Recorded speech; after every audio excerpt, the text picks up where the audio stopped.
Hey guys, tonight we're going to slip back into a world where courtship didn't involve swiping left or right, but instead tugging on sleeves during a harvest game, sneaking glances while balancing a jug of ale, or carving your sweetheart's name into the bark of an oak tree. You're about to step into the muddy lanes of a medieval village, where the smell of bread lingers from the communal oven, the air is alive with music at the fair, and flirtation is disguised as sport. You probably won't survive this, between lice, famine, and someone's father chasing you with a pitchfork, but you'll at least pick up some moves your modern dating apps forgot to mention. So before you get comfortable, take a moment to like the video and subscribe, but only if you genuinely enjoy what I do here. And hey, drop your location and the local time down in the comments. I always love seeing where and when you're listening from. Now dim the lights, maybe turn on a fan for that soft background hum, and let's ease into tonight's journey together. You trudge across the damp grass of the commons, the smell of livestock still clinging to your cloak, and hear laughter ripple from a circle of young villagers. Courtship here isn't candlelit dinners, it's playful contests, roughhousing disguised as love testing, and games that somehow always end with someone blushing. The favorite, Hoodman Blind, an early version of Blind Man's Bluff, where you stumble about blindfolded, arms outstretched, desperate to tag another. Everyone knows that catching the right hand or waist isn't entirely about the game. If you linger a little too long after catching someone, the laughter turns knowing. Dating in the medieval village is public theater. Privacy doesn't exist. You sneak a word here or there, but mostly you show interest in broad daylight, right under the nose of your neighbors. You kick a ball in a rough folk football game, but you're really kicking it toward the girl you've been eyeing. You join a harvest dance, stomping your feet in rhythm, your hands sweaty as they brush against hers for the briefest intentional second. That flicker of contact might be your only chance until the next market day. Historians still argue whether these games were truly innocent fun or calculated ways of pairing off young people under the watchful tolerance of elders. But the villagers know better. Their opportunities, sanctioned windows when laughter and spilled cider can excuse behavior that would otherwise raise eyebrows.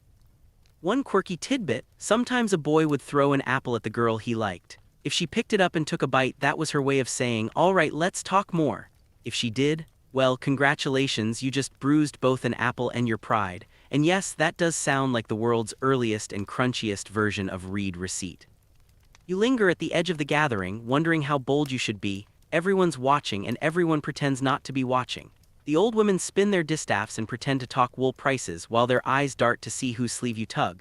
The boys make a show of wrestling, but half the moves are excuses to stumble into the girls' skirts. Nothing is private and everything is loaded. You feel the heat of being a teenager in a time where every gesture is a gamble and every stolen glance is practically a contract. Courtship games bleed into festivals. On May Day you join a rush into the woods to cut down greenery, returning with branches to decorate the village. Tradition insists boys and girls pair off for the search, and the forest echoes with laughter, clumsy flirting, and perhaps one or two hushed promises. It's all fun until someone trips over a tree root, and you realize romance is dangerous business when you're wearing leather shoes slick with dew. By the time the sun dips and the musicians strike up their fiddles, the air is thick with possibility. Courtship is public, performative, and precarious. You don't just date one person, you date with the whole village as your audience. You dance, you laugh too loudly, you wrestle, you tease. The whole time you hope the right pair of eyes is noticing. And in medieval life, that's often all the chance you get. You wake to the sound of a lute plucking in the distance, and the faint hum of voices carried through morning air. Songs and poems are the bloodstream of medieval romance. And if courtship games in the field give you the spark, music and words fan it into fire. You step into a world where love isn't whispered directly, it's sung under windows, scribbled into parchment, or slipped into conversation as a rhyme so that no one can accuse you of saying too much outright. The troubadour sits on a stool at the edge of the market square, strumming as he sings about impossible devotion. His verses circle the ears of young men who copy lines for their own attempts at wooing. You listen, realizing that in this society, music is the medieval equivalent of a mixtape, romantic, exaggerated, and sometimes wildly impractical. A knight pledges to wear his lady's favor at the next joust, declaring she's the sun, the moon, and probably the entire crop yield of the season. You smile, knowing no one believes every line, but everyone wants to be on the receiving end of one.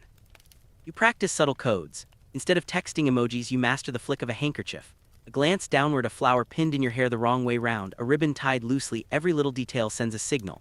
To outsiders it looks like fashion, to the person you want it's practically Morse code. Historians still argue whether young people really invented these intricate signs or if modern romantics overread the gestures, but the point remains, where words fail, symbols do the job. The quirky detail? Some lovers communicated through baked goods. Yes, imagine slipping your crush a loaf of bread with certain seeds pressed into the crust. Poppy seeds might mean "I'm watching you," while fennel hinted at "I wish to meet tonight." Nothing says romance like secretly decoding your sandwich. You sit under an elm tree near the churchyard, quill in hand, scratching lines onto a scrap of parchment. Your heart races because parchment isn't cheap, ink stains last forever, and if someone catches you writing love poetry, you'll have to explain why you suddenly turned into the village Shakespeare. Your words are clumsy, but you tuck the note into the crack of a barn wall where only she will look. The thrill isn't just in the message, it's in the secrecy, the suspense of wondering whether it will be found, read, and answered. At night, you hear a knock at your shutters. The boy outside isn't bold enough to speak, so he hums the first bar of a tune you both know, a song sung at midsummer. It's your private signal, and you lean out just enough to smile without alerting the entire household. Dating in medieval times is a performance of hints and echoes where boldness can ruin you and silence can bury you. The safest path is one of riddles. In the corner of the square, a bard tells a story of Tristan and Isolde, their love doomed yet eternal. Everyone sighs, though secretly they debate whether it was really about romance or politics. Scholars still argue whether these stories were moral warnings or encouragements for the young to chase passion in defiance of duty. You, though, simply feel the pull, the way stories, music, and codes give your heart room to speak in a world where speech is perilous. And as the moon rises, you realize here love is never straightforward. It's hidden in melody, baked into bread, scratched onto parchment, and folded into the faintest glance. If you're clever, you'll find your way through the maze of symbols. If not, well, you'll still have a basket of oddly decorated loaves. You shuffle nervously along a muddy lane, your boots squelching in the muck, while beside you walks the person you've been hopping to court. But here's the twist, you are never really alone. A cousin, a younger sibling, or worst of all, a watchful aunt trails just a few steps behind. Welcome to the age of the chaperone, where romance is a group activity whether you like it or not. Privacy? Forget it. Even a simple stroll feels like a parade with built-in commentary.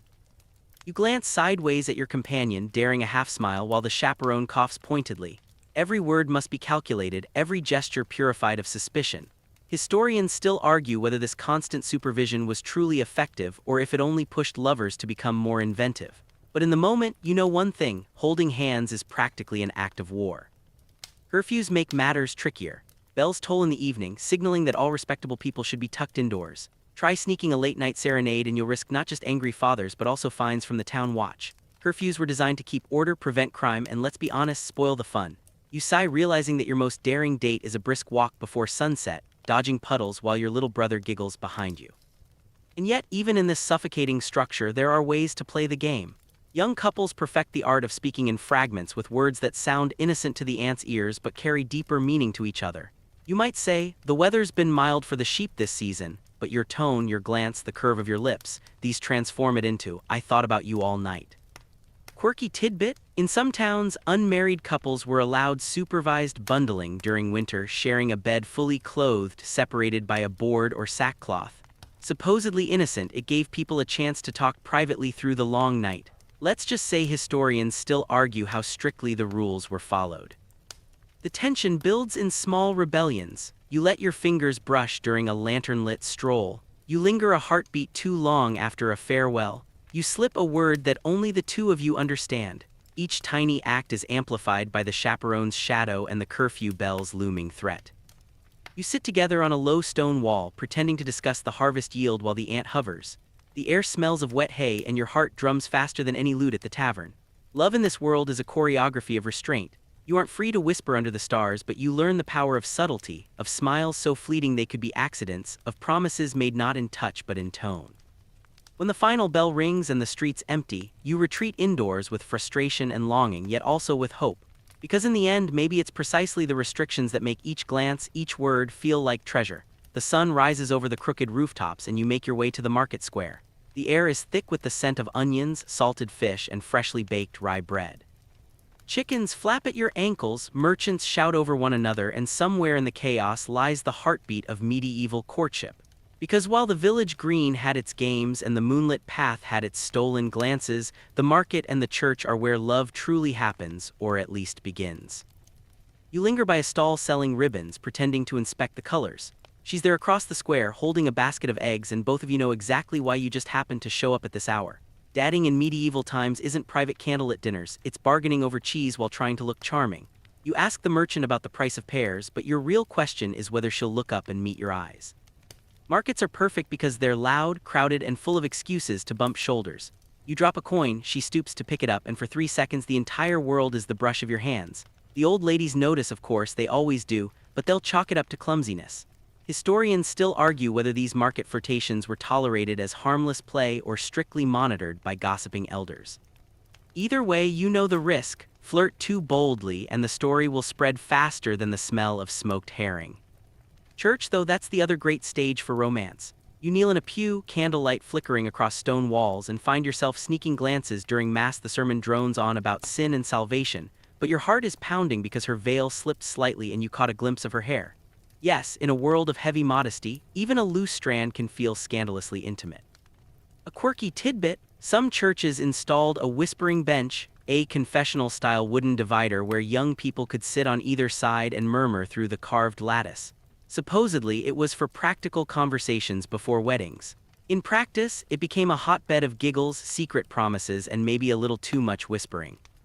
Festivals blur the lines between market and church. On saints' days, banners fly, bells ring, and crowds swell with energy. Dances form in the churchyard, cloaked just enough in piety to escape censure. You step into the circle, your hand brushing hers as the rhythm pulls you both along. Laughter covers what words can't, and for a fleeting moment you feel like the rules have loosened. You pass under the church's stone arch as the day wanes, the smell of incense still clinging to your cloak. The line between sacred and social, commerce and courtship, feels impossibly thin. You bargain for bread, but what you really want is companionship. You kneel to pray, but your eyes stray to the person you've hoped for. In medieval life, dating hides in plain sight, woven into the bustle of markets and the solemnity of prayer. The high stone walls of a manor rise above the village, and suddenly, the rhythm of your romance changes. Here in the world of nobles, dating isn't about who drops a coin at the market or who lingers by the maypole. It's a transaction, a negotiation, and sometimes a spectacle. You step into halls polished with centuries of careful upkeep, where every smile, every curtsy is weighed against alliances, land, and reputation. Love is still possible, but it comes wrapped in gold embroidery and political consequence. A matchmaker, usually a mother, aunt, or lady-in-waiting, keeps a running ledger of potential unions. Your gaze might wander to a noblewoman across the hall, but she's not merely a person to woo. She's a vector for power. You must navigate carefully. Offer the wrong compliment or laugh too loudly and your standing plummets faster than a candle in a drafty corridor. Historians still argue whether the noble system allowed any genuine affection, or if it was entirely calculated theater. Walking these halls, you feel the tension. It's impossible to know if any spark is real or merely expected. Yet even among the stiff collars and velvet sleeves, love finds its cracks. Secret glances over ornate goblets, subtle touches on a glove, a whispered line in the library stacks, all of these are tiny rebellions against rigid decorum. Quirky fact: some highborn girls use their embroidery to communicate hidden feelings, stitching tiny symbols into cushions or handkerchiefs, an early version of a private Instagram, if you will. You sit near a fountain, its water glinting under sunlight streaming through stained glass, and watch a young lord bow repeatedly to the same lady, reciting poetry you recognize from earlier festival songs. Nobles loved pageantry, but sometimes the pageantry reflected genuine emotion. The audience of courtiers, much like villagers, interpreted every gesture, and gossip spread faster than any legal decree. The hall itself is a stage. Music swells, dancers circle, and knights boast of valor, yet underneath it all, the same longing pulses that drove villagers to hide notes behind barn doors or toss apples at cheeks. A joust isn't just about winning a tilt, it's about showing your devotion in a way visible to the whole court. You recognize the pattern: the higher the status, the bigger the show, but the core of desire remains astonishingly human. One controversial tradition: arranged marriages often included brief periods where couples were allowed supervised conversation or walks together before the formal ceremony. Scholars still debate how often these premarital courtships led to real affection versus obligatory compliance. You watch a pair of nobles at a window, speaking quietly as servants bustle around them, and wonder which side of that debate they fall on. Even with all the rules, a spark can ignite. You notice how she tucks her hair behind her ear, how he shifts his weight to face her. The stakes are higher, the consequences greater, and yet the thrill mirrors what you felt at the village fair. In medieval life, whether peasant or noble, love remains a game of observation, patience, and daring gestures. Just the backdrop changes from mud and thatch to stone and silk. You move quietly along a moonlit garden path, your breath fogging the cool air. The manor walls loom behind you, tall and unyielding, but in this hidden courtyard, rules bend just enough for risk to take hold. Dangerous affairs are whispered in candlelight and enacted beneath the shadows of hedges. The thrill isn't only in love, it's in the risk of being caught, the sweet tension of secrecy. A rustle of leaves announces her arrival. She steps from behind a fountain, glancing nervously to ensure no one has followed. You exchange no words at first, only subtle gestures, a slight nod, a hand brushing against the lattice of the wrought iron gate. Every touch must be measured, every movement coded. Historians still argue whether clandestine meetings were widespread or exaggerated in tales. Either way, they dominate the imagination because secrecy is the essence of forbidden attraction. You lean close to hear a whispered plan. The air smells of roses and damp stone, the same fragrance that lingers after a summer storm. Even the night itself seems complicit. Quirky tidbit: some lovers used hollowed-out gourds or secret compartments in benches to exchange tiny messages or gifts, primitive safes for things too scandalous to leave in plain sight. The stakes are high. Being discovered could mean a duel, a public shamming, or worse. Yet in the thrill of hiding, your hearts beat louder than any war drum. You feel alive in a way that daytime encounters never allow. Shadows provide cover but also exaggerate every heartbeat, every hesitation. You remember tales of nobles and peasants alike whose clandestine love letters were intercepted, their contents read aloud for amusement or judgment.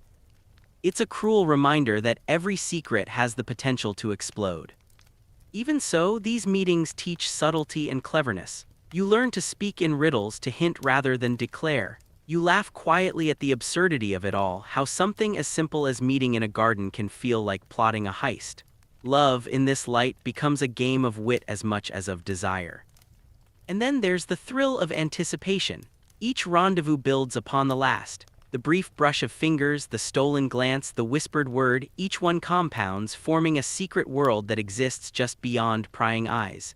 You wonder whether these stolen moments are worth the risk, but the thrill answers for you. You leave before dawn, retracing your steps past silent hedges, aware of the watchful eyes that could catch you. The garden holds your laughter and your whispered promises, keeping them safe for the next night.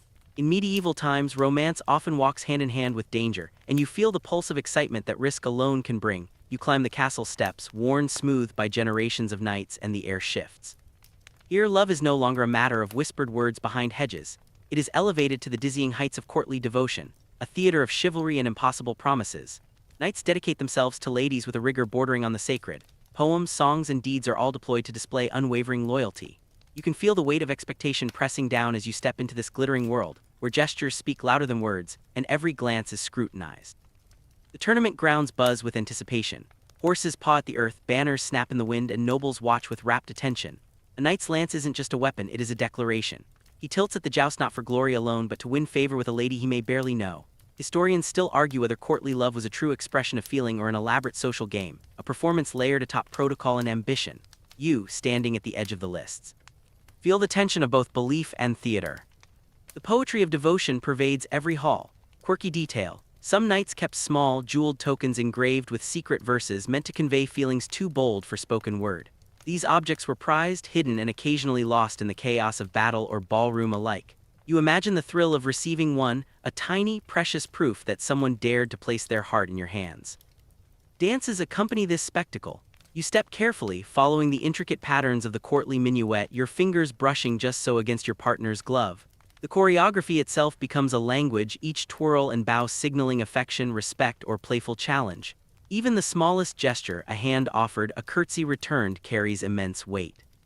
Then there is the element of ritual. Knights swear fealty to their lady, often promising feats of valor, eternal loyalty, or songs sung in her honor. You watch, mesmerized, as vows spill forth like a river of gilded words.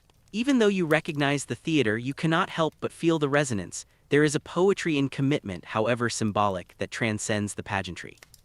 Of course, danger lurks in overzealous devotion. Rival knights, jealous courtiers, and the ever-present risk of social ridicule mean that every act of love is also a strategic decision.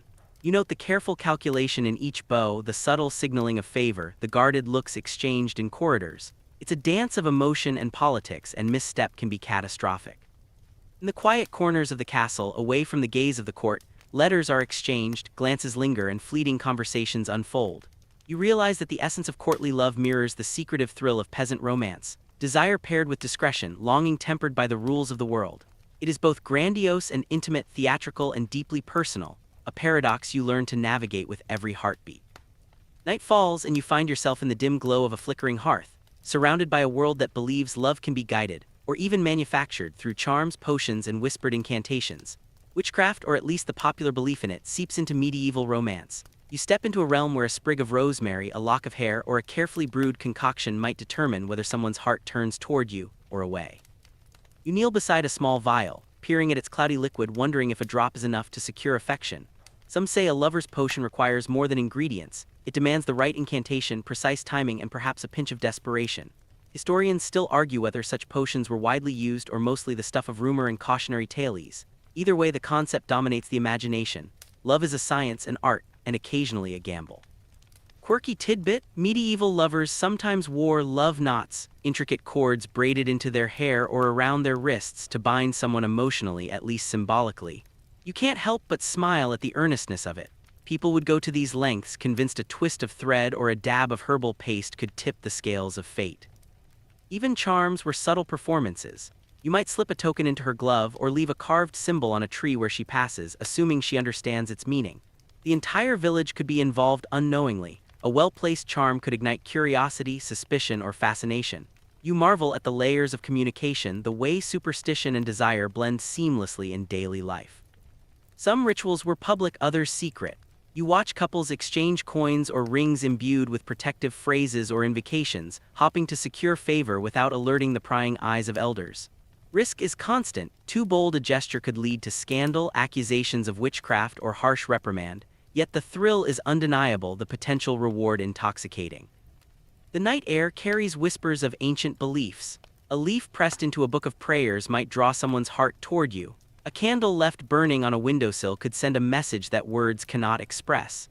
You realize medieval love is a complex mix of hope, cunning, and superstition, where the boundary between romance and ritual blurs. As you step into the darkness, the village quiet around you, you reflect on the audacity of these acts. Love potions and charms are small rebellions against the constraints of society, tiny attempts to assert agency in a world where choice is often limited.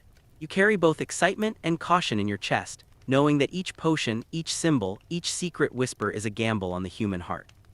The sun rises again, casting long shadows across the village, and you find yourself swept into the rhythm of festivals and seasonal rituals. Love in medieval times isn't just private, it is public, communal, and tied to the turning of the year. You wander among maypoles, bonfires, and dancing circles, where hearts are bared under the guise of celebration, and where the collective energy of the village amplifies every flutter of attraction. You join a dance, your fingers brushing hers more than once, your footwork clumsy but sincere. The music rises, fiddles shriek, and drums beat, and suddenly the world is alive in a way that ordinary days could never offer. Historians still argue whether these rituals were intended as romantic opportunities or merely social cohesion exercises. But standing here, spinning beneath garlands and lantern light, you feel the undeniable magic of connection. Quirky tidbit: on some feast days, young couples played a leapfrog game over hay bales or livestock, which was ostensibly a test of agility but often ended with laughter, minor bruises, and subtle flirtation. You stumble a little, nearly toppling, but the shared giggles bind you closer.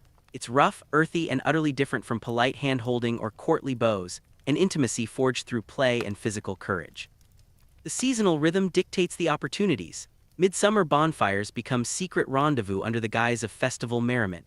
Masks and garlands offer anonymity, allowing bold gestures that might be impossible under normal scrutiny. You notice how couples pair off not just for dance but for whispered conversations at the edge of the crowd where no elder can intervene. There's also storytelling, of course. Bards recount tales of love found and lost, weaving cautionary wisdom with inspiration. Everyone listens, some scoffing, some envious, some quietly taking notes for their own romantic exploits. You can feel the subtle education in each tale, social norms, clever strategies, and the importance of timing, all embedded in entertainment. Even rituals like harvest blessings carry romantic undertones, a shared task bringing in sheaves of wheat, decorating the church. Lighting lanterns offers natural opportunities for conversation, laughter, and occasionally flirtation. You move with her, hands occasionally touching, hearts recognizing the significance of these shared labors. In these moments, romance is inseparable from life itself, entwined with work, celebration, and community. As the evening cools, you linger near the bonfire, the glow highlighting her features and your own anticipation. Every festival, every ritual, every communal activity is a stage for subtle courtship. You feel the pulse of the village in your veins, the weight of tradition in your chest, and the thrill of love in your heart. Medieval life may be strict, dangerous, or quirky, but in its festivals and dances, it is also profoundly alive. The days pass, and inevitably the romantic journey takes its toll. You feel the sting of heartbreak when a favored glance is returned elsewhere, the heavy weight of gossip when whispers travel faster than letters, and the quiet sorrow when promises crumble under the pressures of society. Medieval love, like life itself, is never without risk, and you come to understand that even fleeting connection leaves a mark. You sit beneath the same elm where messages were once hidden, tracing the lines of a now empty note with your fingertips. The village is alive around you, children laughing, merchants shouting, and the church bells tolling, indifferent to your disappointment. You remember the games, the music, the curfews, and the clandestine meetings, all the thrilling moments, and yet now they linger as bittersweet memories. Historians still argue whether public scandal or private heartbreak left deeper scars, but you feel both as you watch the world continue without pause. Quirky detail: in some communities, a scorned lover might place a symbolic object like a broken twig or a discarded ribbon on the doorstep of the one who spurned them. These small tokens carried social messages, hints of displeasure, and sometimes humor. You notice a piece of red ribbon fluttering from a fence post, imagining the story behind it, and can't help but smile despite the ache. You consider the social web that entangles every decision. One careless look or ill-timed jest can become fodder for the local rumor mill. The entire village participates in the theater of love, as witnesses, critics, or inadvertent matchmakers. Every joy, every slight, every fleeting kiss exists within this interconnected structure. The intimacy you've sought exists not in solitude, but within the scrutiny and storytelling of your neighbors. Yet amidst heartbreak and gossip, hope endures. You recall the laughter of festivals, the thrill of secret gardens, the poetry of courtly devotion, and the ingenuity of coded love notes. These memories remind you that even fleeting connection carries meaning, and that the human heart, then as now, seeks companionship, understanding, and the courage to try again. You rise as the sun dips behind the distant hills, brushing mud from your boots and lifting your gaze to the familiar rooftops. Medieval dating is exhausting, exhilarating, and often absurd, but it is undeniably alive. You've learned patience, subtlety, and the delicate art of reading glances, gestures, and coded messages. You've danced, whispered, risked scandal, and savored the fleeting warmth of connection. In the end, these experiences, both joyful and painful, are what make love in any era unforgettable. The first figures you see on the horizon are Scythians, the legendary horse nomads who once terrified the Greeks and Persians alike. They're not your leather-armored Hollywood extras. They're wiry, sun-browned men and women draped in furs, their horses painted with swirls of ochre and fat. You catch the smell of smoke, someone's burning juniper branches for luck before setting off. These are people who have mastered the step by binding themselves to horses so tightly that, according to one Greek historian, they practically lived in the saddle. He might have been exaggerating, but when you see a child barely tall enough to reach a pony's mane already galloping like it's second nature, you start to believe it. You trail along as they ride, the hooves drumming like war drums. The Scythians didn't build cities, they didn't farm fields, they carried their world with them. They knew the rivers, the grazing routes, and the ways to vanish into the grass like smoke. They lived on horseback, hunted with short composite bows, and buried their dead in elaborate mounds stuffed with gold. Some of those treasures survive, gleaming in museums today, shaped into stags and eagles that look as if they could leap from metal to life. Historians still argue whether those golden animals were just decoration, or if they were meant to guide souls through the afterlife. As you ride, a woman next to you ties her long hair with a band of felt and laughs at your awkward grip on the reins. She offers you a taste of something in a leather flask, fermented mare's milk, sour and sharp, sliding down your throat like a challenge. Congratulations, you've just been initiated into the diet of the steppe. If you gag, don't worry, even the ancients needed practice. Night falls fast here. Fires flicker in the dark and songs rise into the star-littered sky. Some sound mournful, some defiant, and then in a ring of smoke a ritual begins. Warriors toss hemp seeds into the fire, crowding into a tent until it's filled with intoxicating fumes. The smoke is thick, your eyes water, your skin prickles. You feel the ground vanish, replaced by visions that only the shaman can interpret. A Scythian might tell you the gods are speaking through the haze. Or maybe, just maybe, they're laughing at how dizzy you look. The horsemen stretch out under the stars afterward, their saddles serving as pillows, their arrows within reach. Somewhere in the grass, wolves howl, reminding you that survival here means always watching the horizon. And as you drift into uneasy rest, you realize you're beginning to understand. To be Scythian was to belong not to walls or fields, but to the endless freedom of wind and hoofbeats. The horizon shifts. The steppe grasses fade into rolling dunes, and suddenly you're blinking against sunlight that feels hotter, sharper, like it's trying to peel your skin away. Sand crunches beneath your sandals, and in the distance black specks shimmer, the Bedouins drifting with their herds across the Arabian deserts. You tighten your cloak against the wind, though it's warm, the air here cuts like a blade, dry enough to leave your lips cracked in minutes. Welcome to a world where water is wealth, where shade is treasure, and where survival is measured in oases and kinship ties rather than cities and walls. A line of camels plods past you, each one chewing like it's bored of existence, yet somehow smug about its ability to survive what would kill a horse in days. A boy riding bareback glances at you, flashes a grin, and then urges his camel faster, its long legs carrying him smoothly over the dunes like a ship skimming waves. That's why camels are called the ships of the desert. though honestly, the smell that wafts from one of them makes you rethink ever booking first class on that particular cruise. The Bedouin tents you approach are woven from goat hair, their black panels flapping softly in the hot wind. Inside, the air is cooler, the ground carpeted, the space surprisingly welcoming for something so temporary. Women grind grain at the entrance, children chase each other around the guy ropes, and an elder greets you with a nod that is equal parts curiosity and caution. Hospitality here is sacred. You're handed a small cup of dark, bitter coffee before you've even finished sitting down. And woe to you if you refuse it. To deny hospitality is to insult the very fabric of survival in the desert. You sip, grimace, and the elder chuckles. He knows this brew isn't for the faint of heart, but his eyes soften. Hospitality among the Bedouin isn't about taste, it's about trust. By sharing their food, their shade, their water, they're binding you to them, if only for a night. That code of hospitality once allowed tribes to survive droughts and raids alike. Even enemies could, by tradition, find safety if they asked for water inside a tent. Historians still argue whether this tradition sprang purely from necessity or from a deeper, spiritual understanding of humanity's shared fragility in the desert. As the sun sets, the desert cools in a way that shocks you. The chill creeps in as fast as the heat once rose. Fires spark in the dark, their smoke curling up beneath the desert stars. Poets recite long verses, their words carrying across the sand like wind itself. You catch fragments, lines of love, of loss, of bravery. The Bedouin didn't carve their stories into stone, they carried them in memory, woven into poems passed from mouth to ear for centuries.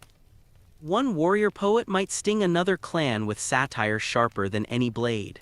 A single verse could start or end a feud. Imagine if today's Twitter feuds involved entire tribes riding into battle instead of just rage tweeting at each other. And then there's music. The oud strings plucked under the stars, voices rising in melancholy songs that make you feel like you've always known this place, even if your modern air-conditioned brain screams otherwise. A woman next to you hums as she pours more coffee. You realize that in the desert, memory and melody are as vital as water. Later, you're guided out to see the camels bedded down in the moonlight, their shadows stretching long and strange. A man explains to you, half teasing, that without these beasts no Bedouin would have survived the centuries. They carry loads, provide milk, even give hair for weaving. He pats his camel proudly and the beast immediately tries to bite him, some gratitude. You curl up that night on a rug beneath a starfield so thick it almost hurts to look at. The desert, you realize, is a place of contrasts, cruelty and generosity, isolation and kinship, silence and song. The Bedouin have survived here not by fighting the desert but by listening to it, by bending like the dunes themselves. And as your eyes flutter shut, you wonder how long you'd last before begging someone for a one-way ticket back to Wi-Fi and running water. Smoke curls into your nose before you even see the fire. It's pungent, sharp, but not unpleasant. It tickles something ancient in your brain, the part that once believed every wisp of smoke might carry a message from the sky. You follow the smell, stepping into a gathering where nomadic shamans and holy men shaped the invisible threads between the human and the divine. Tonight, you sit among the Scythians again, though their rituals aren't so different from those of Mongol shamans or even desert mystics who read the wind like scripture. A small tent has been pulled tight, its walls low and dark. Inside, warriors huddle shoulder to shoulder, tossing hemp seeds onto glowing stones. The smoke rises fast, thickening the air until you can barely see your own hands. Your lungs burn, your eyes stream, and just as you're about to crawl outside for a gulp of sanity, you notice the shaman's calm silhouette. He sways, chants, and beats a drum with slow, steady rhythms that thump in your bones. You're caught between choking and slipping into a trance, and you realize this is the point. Vision requires sacrifice. The drumbeat shifts, faster, harder. Someone gasps, another laughs nervously. You blink and the smoke seems to twist into shapes. A stag leaping, a bird diving, a faceless figure with arms stretched toward the heavens. Are you hallucinating, or is this the ancestors stepping forward? Historians still argue whether these rituals were simply about intoxication, or if they were believed to open real doorways into the spirit world. Either way, your head swims, and the ground feels less solid with each heartbeat. Then fresh air. You stumble outside, blinking against the starlight. The sky stretches impossibly wide, constellations etched like fire across velvet. A Mongol horseman might look up at the same sky centuries later and whisper prayers to Tengri, the eternal blue heaven. For Mongol shamans, the sky wasn't just backdrop, it was father, judge, and protector. They believed every storm, every lightning bolt, every shift in wind was a message from above. And if you think that sounds superstitious, wait until your tent is flattened by a thunderstorm on the open steppe. Suddenly, the idea of an all-powerful sky god feels less abstract and more, well, personal. You travel further in your mind, into Arabian Nights where Bedouins read omens in stars and desert winds. Here, visions aren't conjured by smoke but whispered in poetry and song, believed to be inspired by jinn spirits lurking unseen in the dunes. A young man recites a poem he swears came to him in a dream, his eyes wild with the certainty that it wasn't his voice but another's flowing through him. The line between divine inspiration and ordinary imagination blurs until you start wondering if your own tired brain could count as prophetic. And then there are sacrifices, offerings of horses, sheep, or even cups of fermented milk poured into the earth for unseen powers. You watch a Scythian woman carefully bury a small bronze stag beneath a mound, her lips moving in a language you don't understand. Later you'll hear that these figurines may have been guides for the dead, leading them safely through the afterlife. Or maybe they were just expensive bribes to keep the gods distracted from messing with the living. Quirky tidbit? Some sources say Scythian shamans used cannabis not only for rituals but also for everyday medical purposes like easing childbirth pains or even calming restless livestock. Imagine explaining that prescription at your local pharmacy. The night deepens and chants from another tent drift across the grassland. You hear rattles, the neighing of restless horses, and the sharp cry of someone overcome by a vision. Whether illusion or revelation, it doesn't matter, the ritual leaves a mark. The people here don't just believe in gods or spirits, they live with them, negotiate with them, argue with them. It's not faith in the abstract, it's partnership, sometimes uneasy, with forces that seem as real as the earth beneath your feet. As you lay down to sleep, head still buzzing from smoke and song, the stars above blur, you're not sure if it's exhaustion or something else. The last thing you remember is that steady drumbeat echoing inside your chest as if your own heartbeat has learned a new rhythm. The dawn comes quietly, with the smell of smoke still clinging to your hair and the faint ache in your chest from last night's shamanic haze. You stretch, and as the horizon glows orange, you notice movement all around you, families packing, children tying bundles, women collapsing tents as easily as if they were folding laundry. Welcome to the architecture of the nomads, tents, yurts, and portable homes as clever as they are cozy. The first thing you see is a Scythian felt tent being rolled up. From outside it looks modest, but once you step in it feels like a small world of its own. Furs layered thick on the ground keep out the chill of the steppe. Smoke from the hearth escapes through a hole in the roof, which also lets in shafts of golden sunlight. It's warm, smells faintly of milk and leather, and frankly feels homier than your cramped apartment back home. But then you're pulled east into the land of the Mongols. A family is dismantling a jur, what many call a yurt. Its frame is made of wooden lattice walls, collapsible and surprisingly lightweight. Over this, felt panels made from pressed sheep's wool are draped, keeping the cold out in winter and the heat at bay in summer. Ingenious detail, the felt can be rolled back in the heat, turning the jur into a kind of open-air lounge. Honestly, it's more versatile than most modern, tiny homes, though admittedly trickier to park in your local suburb. Children race around carrying poles, their laughter filling the air. You're handed a section of lattice to feel and you're shocked by its balance, sturdy yet flexible. The whole structure can be built or broken down in under an hour if enough hands help. And here's the quirky bit. Mongol families sometimes oriented their yurts with the door facing south because that way the rising sun could shine in without the harsh northern winds barging through. Feng shui, but make it survival. Meanwhile in the desert, Bedouins stretch black goat hair tents over poles. The fabric when dry leaves tiny gaps letting in cool breezes, but when rain comes rare but dramatic, the fibers swell sealing the tent against water. It's like magic cloth engineered over centuries of trial and error. Step inside and the interior is divided. Men receive guests near the entrance while the family's private quarters lie deeper within. Hospitality and privacy woven directly into goat hair. Historians still argue whether these divisions were strict everywhere or varied by clan, but either way, the design speaks volumes about values. You sit on cushions, sip more of that sharp coffee, and notice how quickly the interior shifts depending on the people within. Rugs rolled out, lamps lit, curtains tied up or dropped, it's an entire social code made from fabric and knots. The tent is not just a shelter, it's a statement. It tells strangers, we are here, we are open to guests, we belong to this land, at least for tonight. The sounds of daily life filter in, the bleating of goats, the pounding of grain, the murmur of gossip. A little girl peeks from behind a rug partition, giggles, and vanishes again. Her mother scolds gently, but you catch her smile. You realize that while tents and yurts look temporary, they hold something permanent. The rhythms of family, the stories, the songs. They may move from place to place, but the sense of home never disappears, it just gets rolled up and carried along. By evening, fires flicker outside, shadows dancing on the curved walls of the jur. You lean back, feeling oddly comfortable inside this round space. The circular design seems to gather everyone inward, as though the structure itself encourages unity.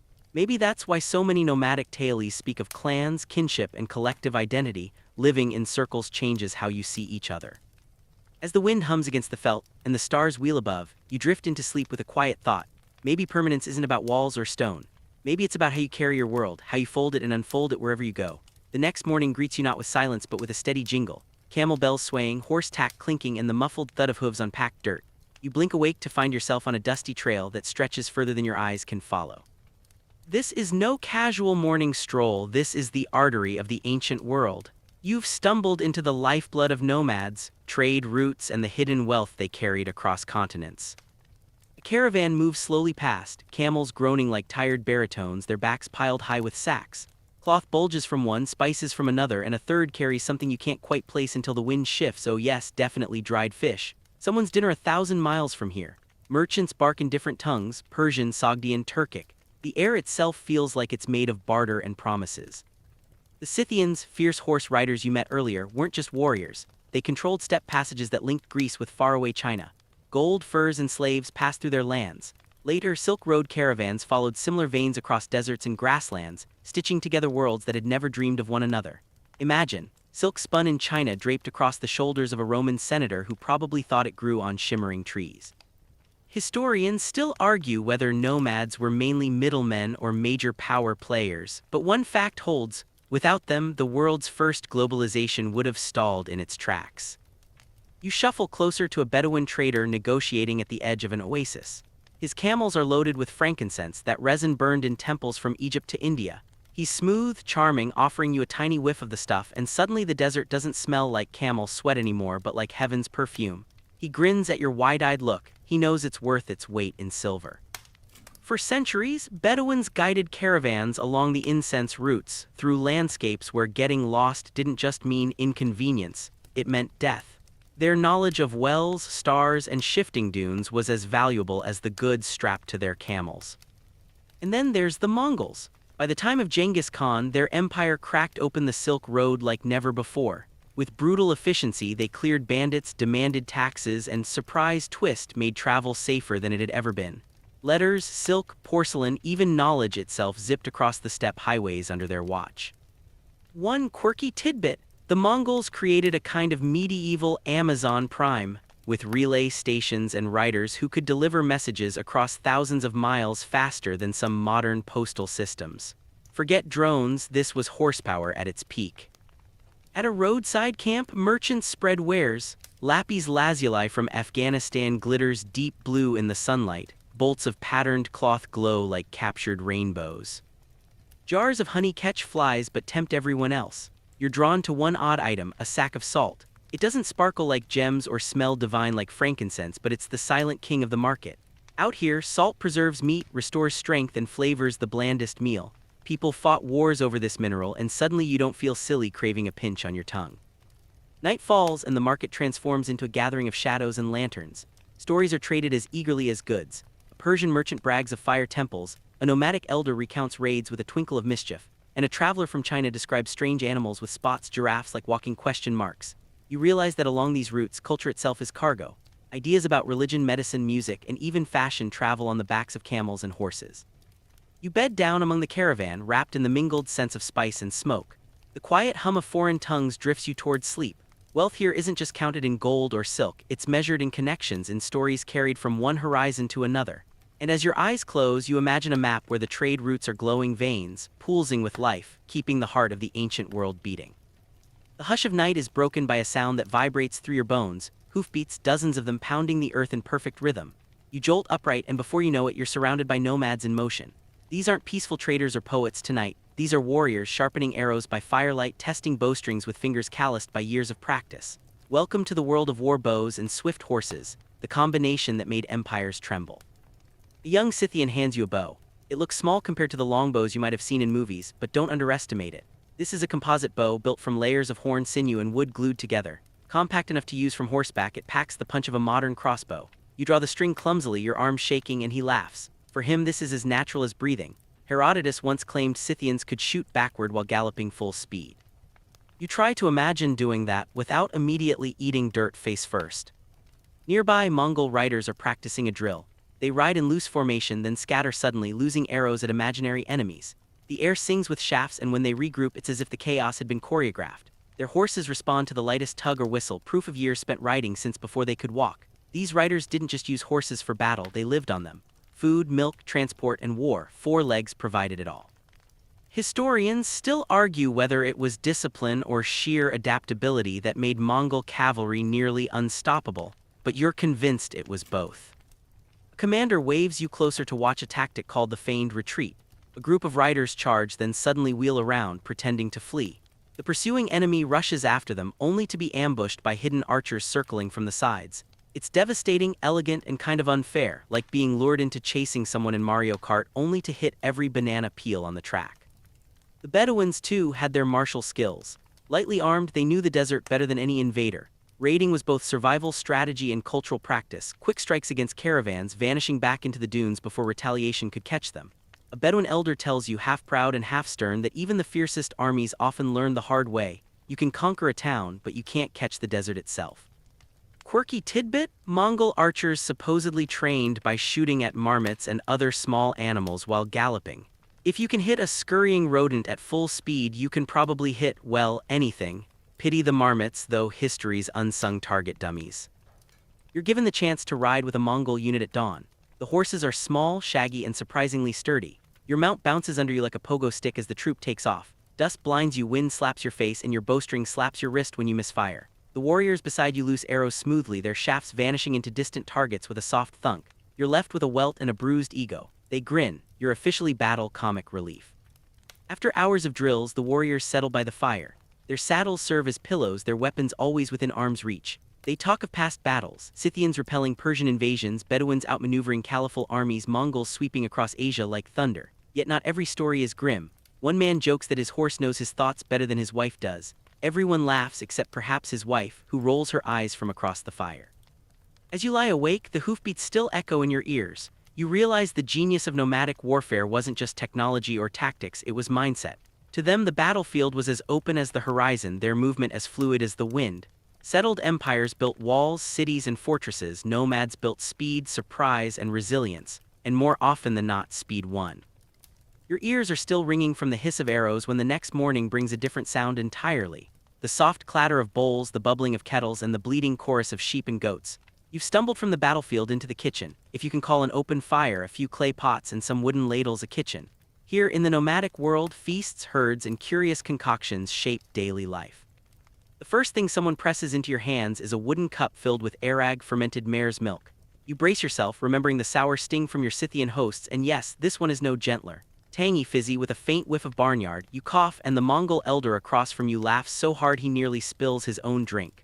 For him, this isn't just a beverage, it's identity. Arag-fueled Mongol warriors symbolized hospitality and frankly gave everyone a mild buzz. Even children drank it, just imagine juice boxes filled with horse milk. You wander toward the cooking fires. Meat sizzles over skewers, fat dripping into flames, sending up a smell so rich it makes your stomach forget its modern squeamishness. Lamb dominates here, roasted, boiled, or stewed with onions and wild herbs. Nomads wasted little, organs, marrow, even bones cracked for broth. A Scythian once buried with cauldrons the size of hot tubs probably dined on feasts where whole animals were boiled. Historians still argue whether these massive cauldrons were everyday cookware or reserved for ritual banquets, but either way, you wouldn't leave hungry. In the desert, Bedouins knead dough, flatten it, and slap it onto the inside of clay ovens buried in sand. Minutes later, soft, hot bread peels away, ready to be dipped in olive oil or eaten with dates. A boy offers you one warm against your palms. You take a bite and it's chewy, smoky, comforting, the kind of food that says, yes, we survive here, but we also savor. Coffee follows, thick and bitter, brewed in long-spouted pots. By the third tiny cup, you're vibrating faster than any camel. Quirky tidbit: some nomadic groups in Central Asia used dried animal dung as cooking fuel. It sounds unappetizing, but when trees are scarce and survival is on the line, waste becomes resource. So if your bread tastes a little smoky tonight, well, maybe don't ask too many questions. Herds circle the camp: horses, camels, sheep, goats. Each animal is more than food, it's currency, status, survival strategy. A Mongol herder strokes his horse's neck like it's family, while a Bedouin counts his camels with pride. Wealth here isn't coins jingling in a pouch, it's hooves pounding across the earth, milk filling skins, wool woven into rugs. Evening falls and a feast begins. You sit cross-legged in a circle, a communal pot at the center. Hands reach in with knives, spoons, or sometimes just fingers, sharing from the same dish. There's laughter, a few jokes at your clumsy attempts to cut meat, and songs rising above the smoke. The feast is more than food, it's glue for the tribe. To eat together is to affirm kinship, to remember that survival isn't a solo act. Later, you're offered a strange delicacy, salted curds hard as pebbles meant to be sucked slowly during long rides. You nearly break a tooth but smile anyway. These snacks, tucked into saddlebags, kept riders going for days. Practical, portable, and if you squint hard, almost tasty. As you stretch out under the stars, belly full and head light, you realize the brilliance of nomadic cuisine. It's not about luxury but adaptability, what can be carried, preserved, and shared. No Michelin stars, no silver cutlery. Just the simple alchemy of turning scarcity into sustenance. And honestly, that roasted lamb was better than anything you've ordered at 3 in the morning after a long night out. The fire from last night's feast has burned down to embers, glowing faintly against the early dawn. Around you, people stir not just to tend the animals but to tend to something trickier: relationships, marriages, rivalries, and the invisible threads that hold clans together. In nomadic life, love, family, and tent politics weren't separate chapters. They were all tangled up in one big, occasionally messy scroll. You wake to the sound of an argument, a brother and sister bickering over who gets the better horse. Their mother intervenes with the authority of a general, assigning chores and silencing them with a single glare. Family here isn't just sentimental, it's the backbone of survival. Every pair of hands, young or old, contributes. A child milks goats, an elder mends a saddle. Even the smallest task keeps the tribe's wheels turning. But let's be real, families don't just sing songs and braid each other's hair. They negotiate, squabble, and sometimes scheme. Among the Bedouins, marriages were often about alliances, linking clans together for trade rights, water access, or protection. A girl might be married young not because of romance but because her union could end a feud. Yet there's evidence of choice too: love poems whispered under desert stars, secret meetings when watchful eyes turned away. Historians still argue whether women in these societies had more freedom than in settled towns, but many stories suggest that inside the tent their influence was powerful, if quiet. In the steppe, Scythian women weren't just homemakers. Some tombs reveal female warriors buried with weapons, suggesting they rode and fought alongside men. Imagine your aunt showing up at Thanksgiving not with pumpkin pie but with a bow, a quiver, and a couple of war stories. Quirky tidbit: ancient Greek writers were so rattled by tales of armed nomadic women that they spun myths of Amazons. They may have exaggerated, but archaeology hints they weren't completely off base. And then there are tent politics, the subtle daily negotiations. Who sits closest to the fire, who pours the first cup of drink, who decides when to move camp. These tiny rituals often reflected bigger power dynamics. A chieftain's tent wasn't just a home, it was a throne room, a court, a place where disputes were settled with sharp tongues instead of sharp blades most of the time. You notice that when the leader speaks, even the children hush. Respect is survival currency here. Marriage rituals vary from camp to camp. You witness one Mongol ceremony where a bride is carried into the groom's jur, her dowry bundled on camels, rugs, cooking pots, and maybe a few sheep. Songs are sung, feasts consumed, and the union isn't just about two people, it's about the binding of clans. Later you overhear jokes about how many mares the groom had to pay. Apparently, everyone enjoys gossiping about bride prices as much as people today gossip about wedding costs.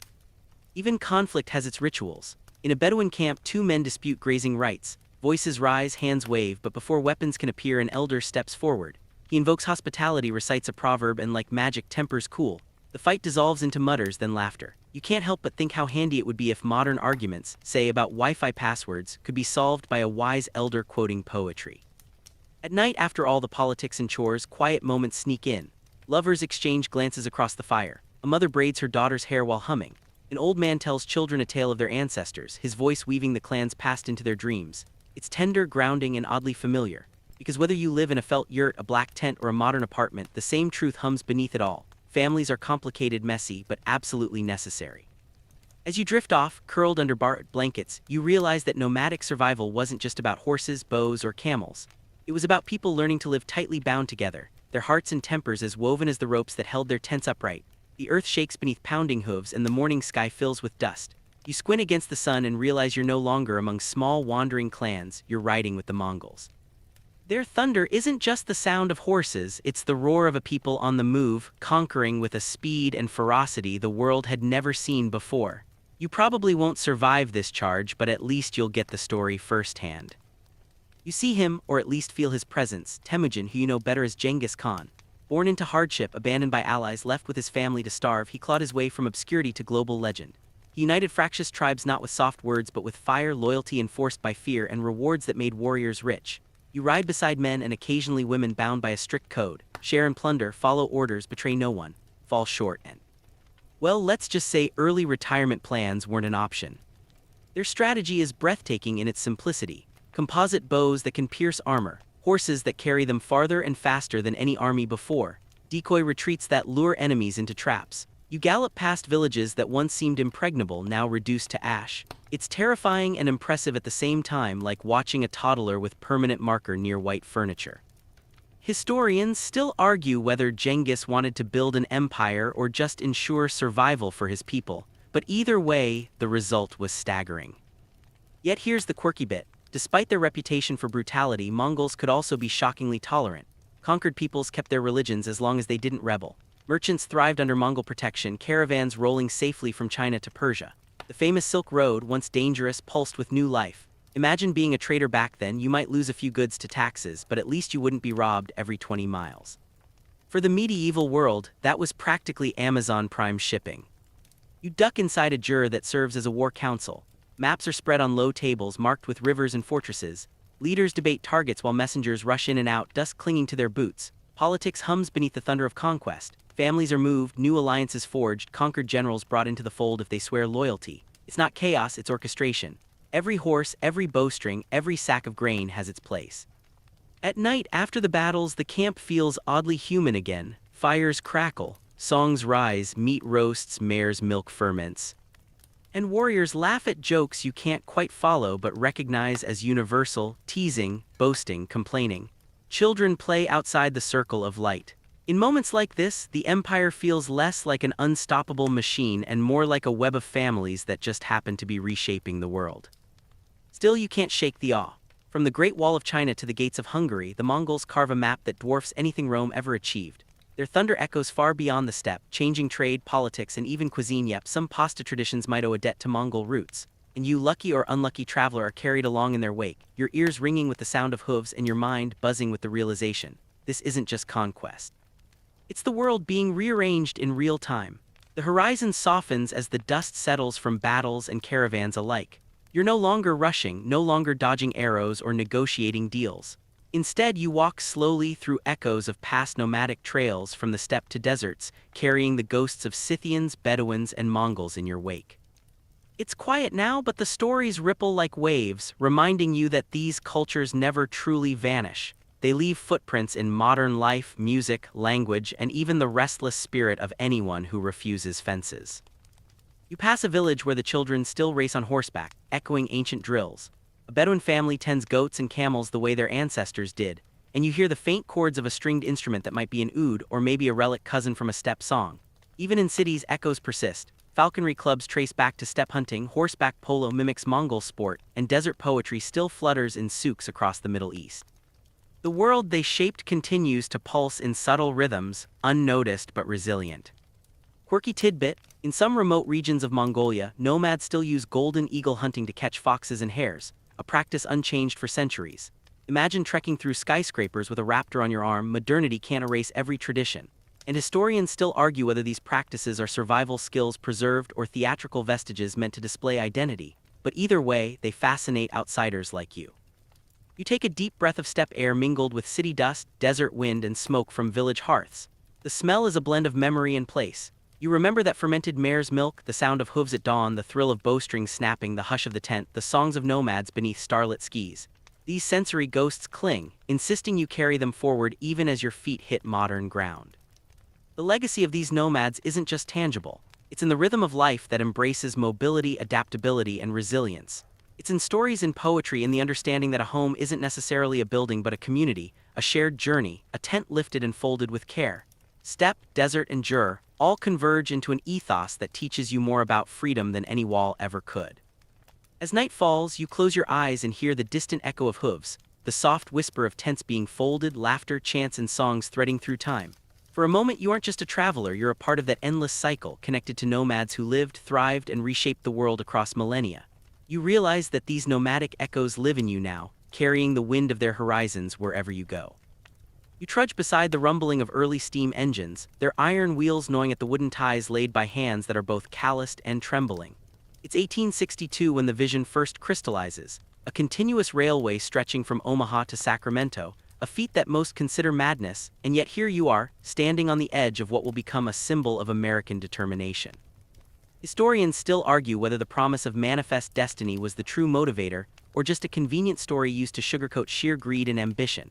As you walk along the raw, dusty trail, you notice the almost absurd optimism in the workers' chatter, some of it practical, some of it superstitious, like the tales of spirits haunting the plains or the notion that certain rocks could bring good luck if struck with a hammer. The landscape itself is a character in this unfolding drama. The Great Plains are deceptively flat, offering ease in theory but hiding swarms of rattlesnakes, sudden storms, and the ever-present menace of prairie fires.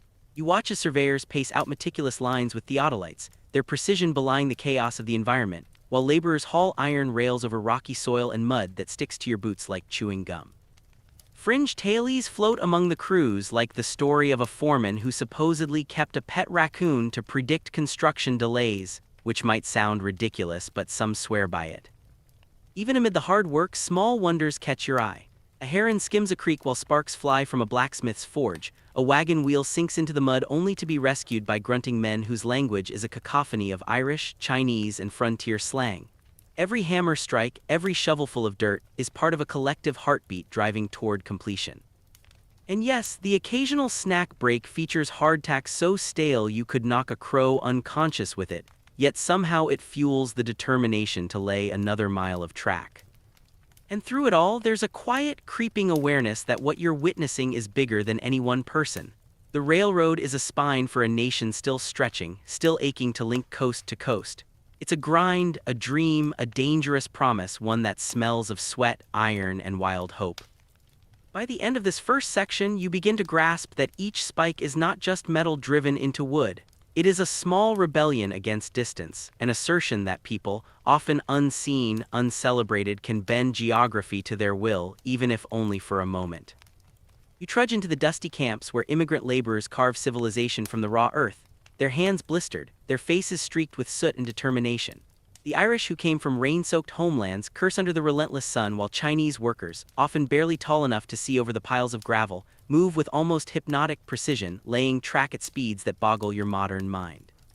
It's staggering, really, watching men who endure freezing winters and blistering summers, often fed on meager rations, driven by promises that are sometimes as empty as the prairie sky. Historians still argue whether the Chinese laborers were treated merely as expendable tools or if there was genuine, begrudging respect for their skills.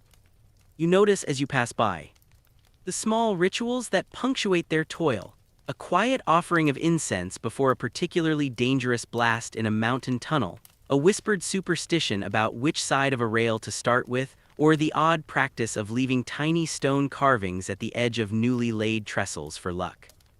Some fringe accounts claim that Chinese workers communicated secretly through songs and gestures that baffled supervisors, a coded language that allowed them to coordinate complex tasks without anyone outside the crew understanding a thing. Whether entirely true or not, you can see why the myth persists. It's a clever, human-sized rebellion in a world dominated by steam and iron. The living conditions are worse than you imagined. Tent cities with mud floors, shared latrines, and the constant hum of flies make you shudder, yet within the chaos you sense a resilience that feels almost spiritual. There's an unspoken camaraderie, a rhythm to the grueling days. Sunrise brings the pounding of hammers, the shriek of saws, and the hiss of blacksmith forges. Sunset brings the clatter of dinner pots, murmured stories, and the occasional soft song drifting across the plains. You can almost taste the irony in their labor, building a highway of modernity while being trapped in conditions more medieval than industrial. Occasionally, you witness small, darkly humorous escapes from monotony. A group of Irish workers once famously kidnapped a supervisor's pig and paraded it through camp as a protest against overtime, a prank that apparently left everyone in stitches, including the poor pig. Quirky as it seems, these acts reveal how humans persistently inject levity into unbearable toil, carving tiny victories even while the larger struggle continues. Yet danger is never far. Dynamite blasts intended to clear rock can send debris flying unexpectedly, storms can wash away miles of newly laid track, and disease spreads silently through crowded tents. You feel the tension coiling around each meal, each task, as though the land itself conspires against human ambition. Still, you also notice small moments of triumph. A section of perfectly straight rail, a bridge spanning a previously impassable creek, a smile shared between two exhausted men who know that every mile they complete is a mile closer to a dream that is slowly materializing. By nightfall, the camp settles into an uneasy quiet. Fires sputter, shadows of tents dance across the ground, and the distant hiss of the wind through half-built trestles creates a lullaby that is both eerie and strangely comforting. You realize that every brick, every spike, every grumble from a worker is not just labor, it is a human heartbeat that will carry the nation forward. The railroad is more than wood and iron. It is sweat, song, superstition, and stubborn persistence forged together across the vast, indifferent landscape. You trudge along as the terrain begins to challenge every expectation. Cliffs rising like jagged teeth, rivers carving dizzying paths, and valleys that seem bottomless. This is where engineering truly flexes its muscle, and you watch in awe as men and machines attempt feats that would make a modern engineer gulp. Tunnels are blasted through solid rock, wooden trestles stretch precariously over churning waters, and temporary scaffolds sway in the wind, testing both the laws of physics and human nerves. Historians still argue whether some of these structures were marvels of ingenuity or simply accidents waiting to happen, but standing there you can see the brilliance and madness intertwined. The crews develop inventive, sometimes bizarre solutions. To span a particularly wide canyon, for example, they assemble what some reports describe as a flying bridge using a combination of ropes, pulleys, and more imagination than blueprint. There's a fringe story of a foreman who tied small sacks of gunpowder to wagons in a delicate sequence, claiming it would settle the earth in perfect alignment, which predictably created more confusion than results.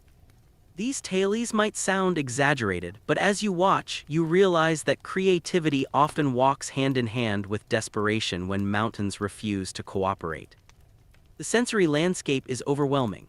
You feel the sting of dust mixed with the metallic tang of freshly cut iron, the sharp crack of hammer against spike reverberating like distant gunfire, and the steady hiss of steam engines as they creep up inclines that feel impossibly steep. At night, the trestles cast long, eerie shadows across valleys, and the sound of water rushing below creates a haunting soundtrack.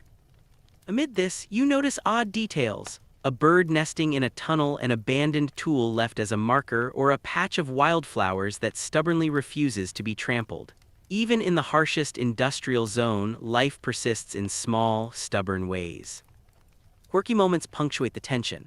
A worker allegedly tried to ride a railcar down a slope faster than intended, only to be stopped by a pile of mud, earning him the camp nickname Mudslide Mike. Another tale claims that engineers sometimes carried miniature figurines of saints or animals in their pockets, believing they would ward off collapse or misfortune. It's hard to know what to make of these stories, but they remind you that human imagination persists even in the face of extreme risk. You observe the meticulous planning that allows these structures to rise. Surveyors pace out every inch, checking angles and grades with instruments that seem delicate compared to the rugged forces they're measuring. Steam drills roar, horses strain against wagons of rock, and men chant instructions that blend English, Gaelic, and Chinese in a cacophony of focus. Every tunnel carved, every bridge assembled represents a negotiation between human will and natural obstinacy, and the result is a testament to both courage and stubbornness. By dusk, the tunnels gape like giant mouths, ready to swallow missteps or triumphs alike. Sparks from blacksmiths illuminate the dark interiors, highlighting the sweat-soaked faces of laborers who have become both creators and risk-takers. You realize that this section of the railroad is more than transportation. It is a narrative in steel and timber, a drama of ingenuity, fear, and perseverance, threaded through the bones of mountains and rivers that refuse to yield. You trudge forward into zones where human ambition collides with resistance, both natural and human. Tensions flare as the railroad encroaches upon lands long inhabited by Native American tribes. The sound of hammers is sometimes accompanied by distant war cries, though more often it's the whispered warnings of scouts who track the railroad's encroachment. Historians still argue whether the railroad was an unavoidable march of progress or a deliberate instrument of displacement, a tool that reshaped entire cultures while offering little compensation or regard. Walking through these contested spaces, you feel the weight of moral ambiguity pressing down alongside the dust and iron.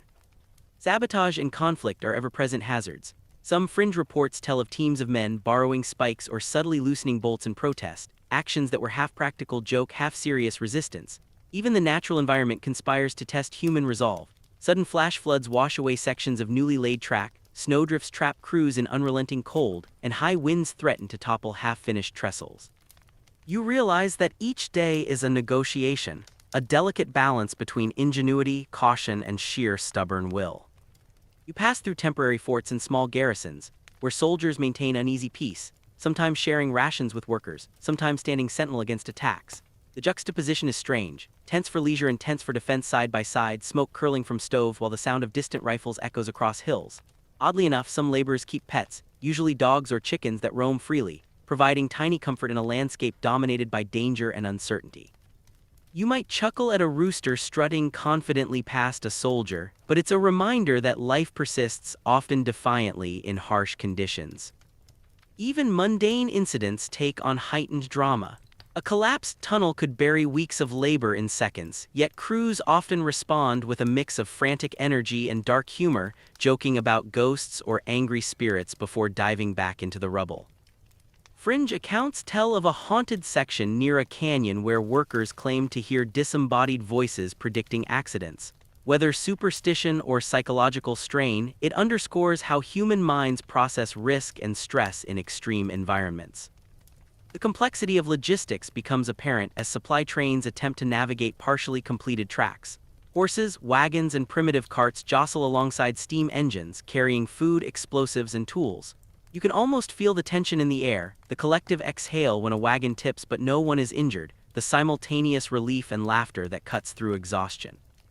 At night, campfires illuminate the uneasy peace, shadows stretching across the ground like the elongated fears of men who know that every misstep could be catastrophic. Through it all, you notice subtle acts of negotiation and survival.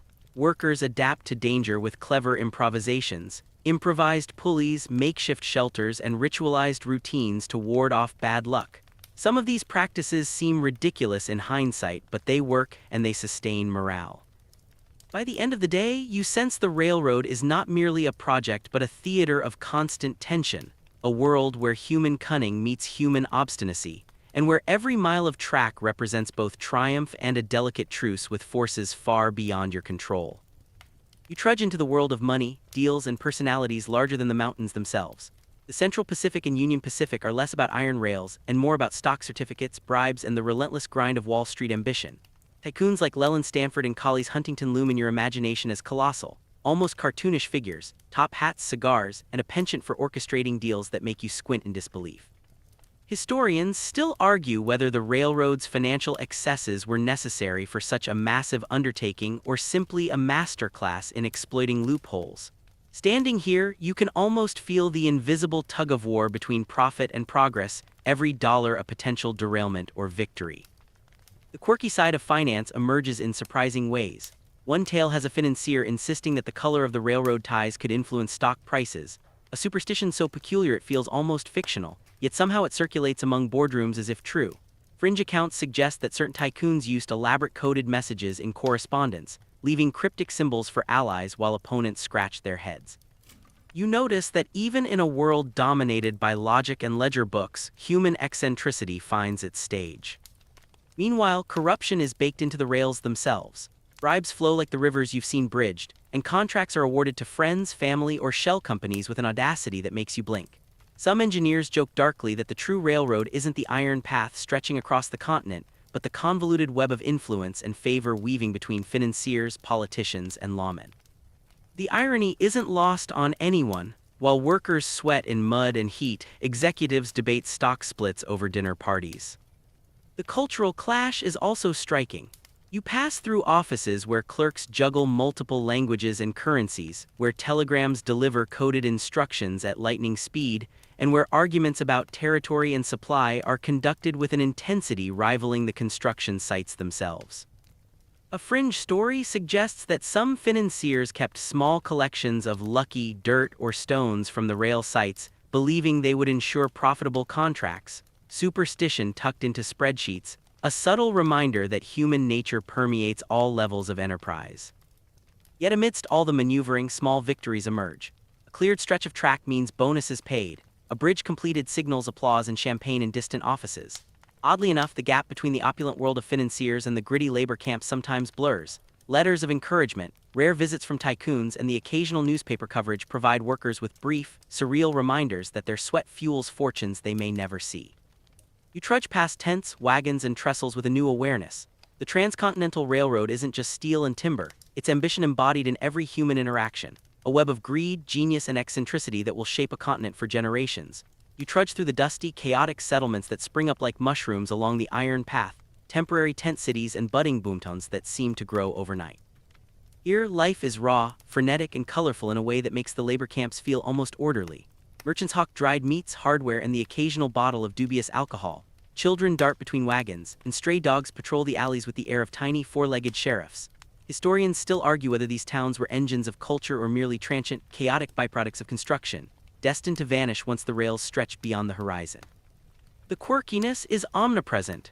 In one boomtown, a saloon advertises steam-heated baths that consist of buckets of near-boiling water poured over willing patrons, an eccentric, possibly unsafe, and very 1860s solution to comfort. Fringe reports tell of tent-based theaters where Chinese opera and Irish folk songs compete for audience attention, blending a cultural symphony unique to these stopgap settlements. You can almost hear the languages mix. Cantonese, Gaelic, Spanish, and frontier slang all colliding in the air like sparks from a forge. Life here is precarious. Fires can reduce entire blocks to ash in minutes, gambling disputes erupt with alarming regularity, and disease lurks silently through poorly ventilated tents. Still, there's a rhythm to existence. Morning announcements from supervisors, merchants setting up their stalls, laborers marching to and from distant construction sites. Oddly, some of these towns develop a sense of permanence, planting gardens, building crude wooden sidewalks, and even hosting Sunday markets, as if trying to convince themselves that they're more than fleeting shadows on the prairie. You notice how culture adapts in these pockets of civilization. Food, music, and humor blend in surprising ways. Chinese noodles meet Irish stews, fiddle tunes compete with gongs, and storytelling becomes a prized skill for passing the long, dusty evenings. Fringe accounts suggest that some towns had unofficial mayors elected by whoever could yell the loudest, a system that, surprisingly, maintained order better than anyone expected. The small, absurd rituals reveal human resilience, the stubborn insistence on life and joy even in temporary, precarious spaces. By night, the boomtowns glow with fires, lanterns, and the soft shimmer of a star-filled sky. You hear the distant chug of locomotives, the occasional bark of a dog, and the murmur of people imagining futures beyond the rails. It's a sensory collage, smoke, laughter, music, and fatigue intertwined. You realize that these towns, ephemeral as they may be, are the veins through which the railroad's lifeblood flows, connecting not just places but stories, ambitions, and fleeting moments of human connection that will ripple far beyond the tracks themselves.